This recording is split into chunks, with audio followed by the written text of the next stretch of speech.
আসসালামু আলাইকুম। আমি রাব্বি বলছি। আশা করি আপনারা সবাই ভালো আছেন। তো আজকে আমরা ভিডিওতে দেখবো দেখবো বলতে আমি প্রায় সময় একটা জিনিস প্রবলেম ফেস করতাম, কিরকম আপনাদের দেখাই। আমি ধরেন এই যে এই যে কমেন্ট সেকশনটা মানে ডিজাইন করতেছি। তো আমার একটা সমস্যা হচ্ছে কি, ধরেন এই যে আমি আমার কোড দেখাই।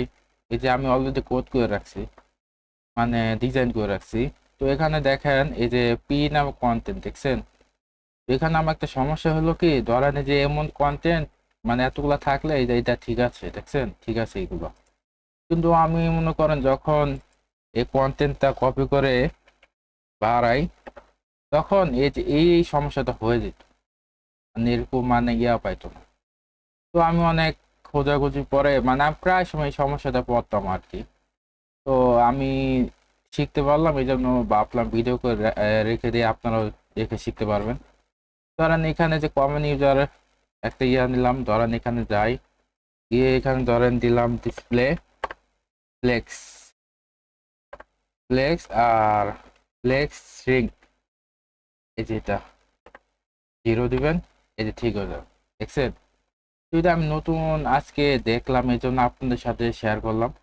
এখানে যদি আপনি 1 দেন বা 2 দেন, মানে এখানে 0 মানে কি আপনার কন্টেন্ট যত হোক না কেন, এটা ও আপনার ও নির্দিষ্ট জায়গা নিয়ে রাখবে।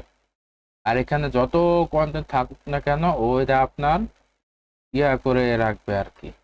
মানে ও আর নিজের ঠিক করে রাখবে। দেখেন এটা দেখলে বুঝতে পারবেন। তো এর মধ্যে এটা দেখলাম। এখন যদি আমি চ্যাট জিপিটি যাই, ফ্লেক্স স্ট্রিং স্ট্রিং এর কাজ কি বাংলাতেই দিলাম।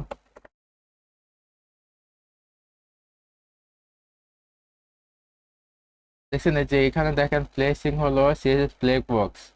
এখানে ডিফল্ট হলো 1 থাকে, মানে কন্টেনার ছোট হলে আইটেমটা স্ট্রিং ছোট হতে পারবে।